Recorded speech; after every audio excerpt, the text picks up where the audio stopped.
Hi friends, hello, welcome to Telugu tastes. ఈరోజు గోంగూర పచ్చడి అండి. ఎలా చేయాలో చూద్దాము. ఇది 1 మంత్ అయినా ఈజీగా స్టోర్ చేసుకోవచ్చు అనమాట. అందుకు గోంగూర పచ్చడి అయితే ఎలా చేయాలో చూద్దాం. అలాగే ఈ గోంగూర పచ్చడి మన సబ్స్క్రైబర్ అలాగే నా ఫ్రెండ్ అయిన దుర్గా ఎలా చేయాలని అడిగింది. దాని కోసం అయితే ఈ గోంగూర పచ్చడి అయితే చేసి చూపిస్తున్నాను. ఇంకా మీకు ఎవరికైనా ఏదైనా డిష్ కావాలనుకుంటే మన కమెంట్ బాక్స్లో కమెంట్ చేస్తే ఖచ్చితంగా ఆ డిష్ నాకు రాకపోయినా నేను నేర్చుకునైనా మీకోసం అదైతే రెడీ చేసి చూపిస్తానన్నమాట. అయితే ఈ గోంగూర పచ్చడి అయితే ఎలా చేయాలంటే, ముందుకు ఒక కట్ట గోంగూర తీసుకొని దాని నుంచి లీవ్స్ అయితే సెపరేట్ చేసుకున్న తర్వాత దీన్ని బాగా వాష్ చేసుకొని మనం ఒక సన్ రేస్ దగ్గర కానీ లేదా ఫ్యాన్ కింద కానీ ఎక్కడైనా పెట్టి వాటర్ పూర్తిగా డ్రై అయిపోయే వరకు మనం లీవ్స్ అయితే ఇలా ఆరబెట్టుకోవాలి. ఇలా ఆరిపోయిన లీవ్స్ ని ఏం చేయాలంటే ఒక కడాయి పెట్టుకొని కడాయిలో ఆయిల్ అయితే వేసుకొని దీన్ని మనం దాంట్లో కాసేపు వేగనివ్వాలి. ఇలా కొంచెం కొంచెం తీసుకొని వేయించుకుంటా ఉంటే మనకి గోంగూర అయితే బాగా వేగుతుంది అనమాట. దీంట్లో మనం SIM to medium flame convert చేసుకుంటూ బాగా వేగనివ్వాలి. ఇలా వేగడం వల్ల ఆకులన్నీ సమంగా వేగుతాయి అనమాట. ఒక్కసారి హై ఫ్లేమ్ పెట్టినా మనకు అంత బాగా వేగవు. కాబట్టి ఇలా తక్కువ నుంచి సిమ్ నుంచి మీడియం ఫ్లేమ్ కన్వర్ట్ చేసుకుంటూ బాగా వేగనివ్వాలి. ఇలా వేగిపోయిన తర్వాత దీన్ని పక్కకు తీసుకోవాలి. చూడండి, ఇలా వేగిపోయింది కదా.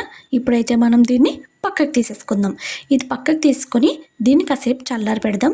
ఇది చల్లారుతున్న టైం వరకు మనం ఏం చేయాలంటే ఇదే కడాయిలో కొంచెం ఆయిల్ వేసుకొని మన కారానికి సరిపడినంత ఎండుమిర్చి, ఇంకా 2 స్పూన్స్ ధనియాలు, 1 స్పూన్ జీలకర్ర, 1 స్పూన్ ఆవాలు, 1 స్పూన్ మినపప్పు, 1 స్పూన్ శనగపప్పు వేసుకొని కాసేపు వేగనివ్వాలి.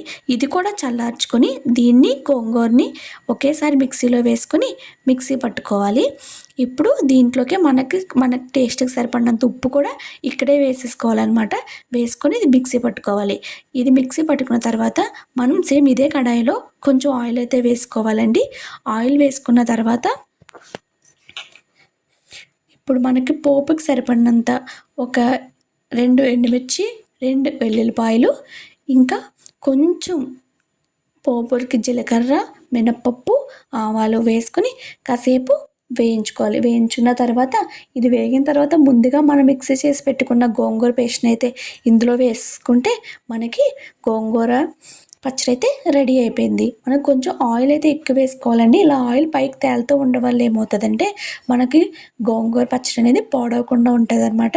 ఇప్పుడు మనం దీన్ని ఫ్రిడ్జ్లో పెట్టుకుంటే 1 మంత్ అయినా ఈజీగా స్టోర్ చేసుకోవచ్చు. ఏం పాడవదు అనమాట.